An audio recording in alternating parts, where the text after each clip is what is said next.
We saw another nationwide groundswell protest over the weekend and another one planned for February. There's a lot of noise being made from many different angles. But what exactly are these protests about, and do they have a just cause? Let's look closer into Groundswell and their demands to see what they're all about. They describe themselves as a volunteer group of farmers and rural professionals advocating for our grassroots farmers and rural communities. So they're trying to create this image of a worker uprising, a movement of the masses, using words like groundswell and grassroots. Grassroots actually means from the ground up. It usually refers to movements that are driven by people as opposed to corporations or politicians. And it's true that Groundswell has gathered the support of some working class people, but it's a group which is largely driven by land and business owners who are seeking to protect their interests. This is a powerful lobbying class. Around 35% of land in Aotearoa is owned by animal farmers. Yep, that's specifically for animal farms. Horticulture only takes up a tiny 5% of our land, and so the majority of power and politically represented interests come from animal farm owners. Some of these landowners are anxiously attached to the land because they know that land is power, and because they know that their ancestors got that land in a pretty dodgy way. This is how you have that intersection between animal farm owners and racism. It comes from the understanding that a greater recognition of Te Tiriti and Māori land rights actually calls into question their own property rights, because it's them who stand to lose their wealth if whenua Māori is returned. Likewise, these landowners fear Māori being given greater rights to protect water. These protesters carried signs saying, "Steal our water at your own peril." But who do they mean by our? And how can you steal something that isn't owned? Because water does not belong to anyone. All of us, humans, animals and plants, share the water for our survival. And under Te Tiriti, Māori maintain tino rangatiratanga, or absolute sovereignty over the water. These destructive industries fear the recognition of these rights because protecting the waterways means an end to their business. They know better than anyone else that they rely on the free use and abuse of our waterways to make their wealth. This is where the fear of communism comes from. Our collective rights to the land and water is in direct conflict with their private property rights. So you have the land and business owners who fear how government regulations and recognition of Te Tiriti might impact their use and abuse of the natural world. Your average farmhand or slaughterhouse worker isn't going to be much affected by these regulations. They're going to be on low wages regardless. And of course, we remember that in some low socioeconomic towns, slaughterhouses and farms are the only forms of employment. But should we campaign to keep cow numbers as they are so those folks can keep those jobs?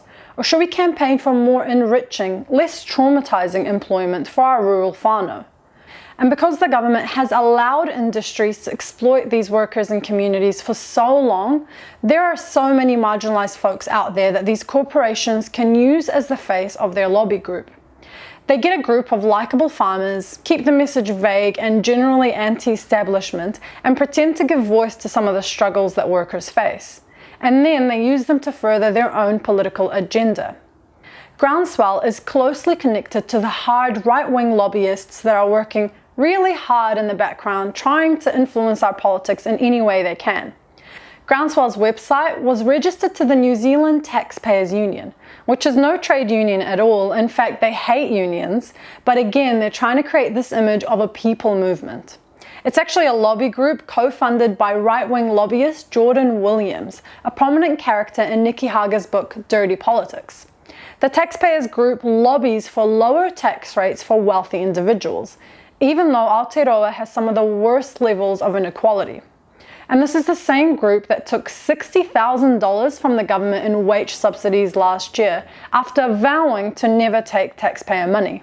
Unsurprisingly, this group uses racist talking points to grow their support. You'll see them complaining about the government spending $11,000 on translating documents into Te Reo Māori. Not a peep about the $2 billion Aotearoa loses to tax evasion every year.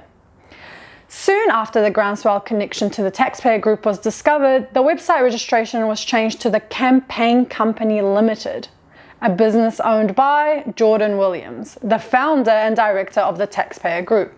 Groundswell also have ACT and National backing them, two parties that work very hard to protect upper class and landowner interests. In the middle of all of this, of course, is the middle-class farmer, who's deeply indebted to banks after a systematic push from government and industry to borrow millions of dollars and to intensify their animal farms. But Groundswell doesn't have these folks' interests at heart. These farmers need government to bail them out of their debt and support them to transition from an inherently unsustainable business model. Groundswell, on the other hand, is asking for the exact opposite. They want to continue with business as usual, upholding the very same industries that have used and abused these farmers and their workers. We can clearly see in their 8 demands that Groundswell is lobbying for the interests of industry and the wealthy class. Let's go through each one. The first one asks for the National Policy Statement of Freshwater to be revoked. This includes rules like putting controls on winter grazing, feedlots, and nitrogen pollution. It's basically the least our government could do to protect our freshwater. The second and third one want SNAs and the National Policy Statement on Indigenous Biodiversity to be abandoned, both explicitly saying private property rights must be protected. These two regulations aim to protect the last little bit of Indigenous forest. And the tension comes from the fact that a lot of this forest is on privately owned animal farms, in that 35% chunk of land we mentioned earlier. These landowners, they want to be able to do whatever they want on their private property. The problem is that what they do on their land actually affects all of us, to the point that it's endangering our future survival. So in effect, their private property rights are clashing with our communal rights to clean water and air, healthy soils, future food security, and so on. That's the problem with colonial conceptions of property, and why we need to seriously think about looking into Māori traditions of land guardianship. These are communal governing models that allow groups certain rights and responsibilities over the land, but these are not eternal contracts. These rights and responsibilities can be renegotiated and changed. And I think, based on the fact that such a small number of people are destroying so much of our environment for their own personal profits, definitely calls for a renegotiation.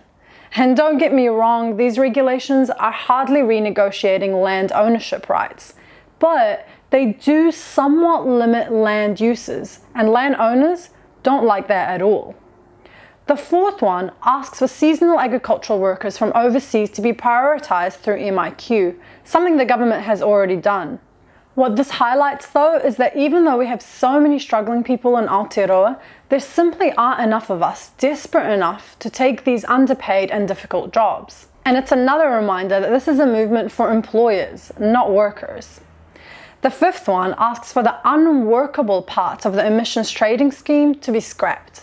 This is despite farmers actually being exempt from the ETS until 2025, and the farming sector being given the right to co-draft their own scheme with the government to come into effect after 2025. The next one asks for the Crown Pastoral Land Reform Bill to be lifted, which places limits on leaseholders.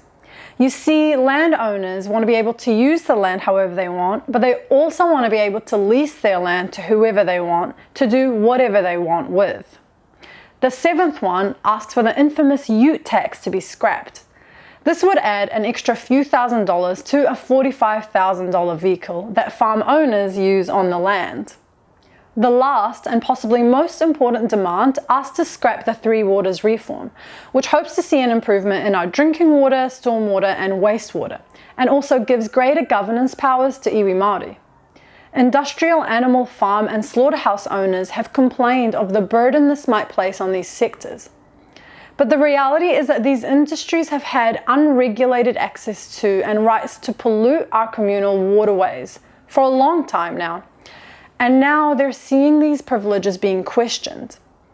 Groundswell wants us to place industry profit before the right of our communities to have access to drinkable and swimmable water.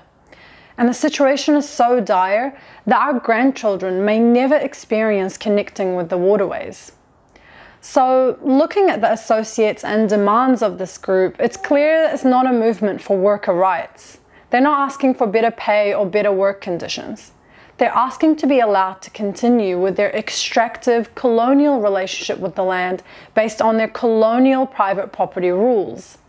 They're seeking to protect their individual rights above our communal rights to a healthy environment.